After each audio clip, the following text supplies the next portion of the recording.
جامع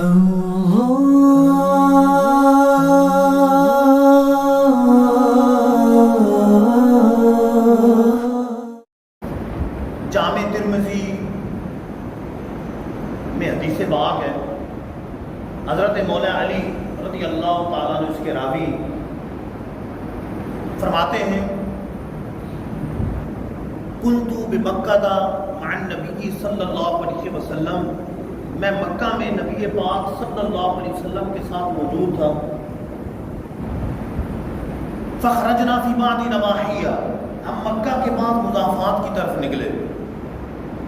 فمستقبلنا جبل ولا شجر الا وهو يقول السلام علیک یا رسول اللہ.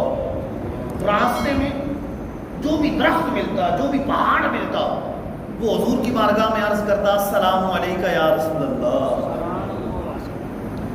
جامع ترمذی کی حدیث پاک سے معلوم ہوا کہ السلام علیک یا رسول اللہ یہ کوئی نیا درود پاک نہیں، بلکہ سیرت حلبیہ کی روایت کے مطابق راستے میں جو بھی درخت ملا، جو بھی پہاڑ ملا، اس نے حضور کی بارگاہ میں یوں عرض کیا الصلاۃ والسلام علیک یا رسول اللہ.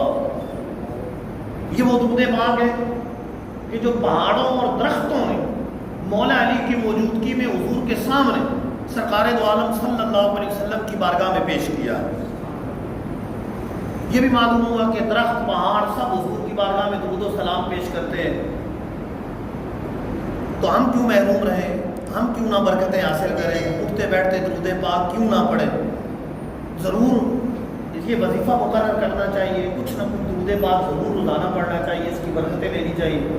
صلو علی الحبیب صلی اللہ تعالی علی محمد صلی اللہ تعالی علیہ وآلہ وسلم.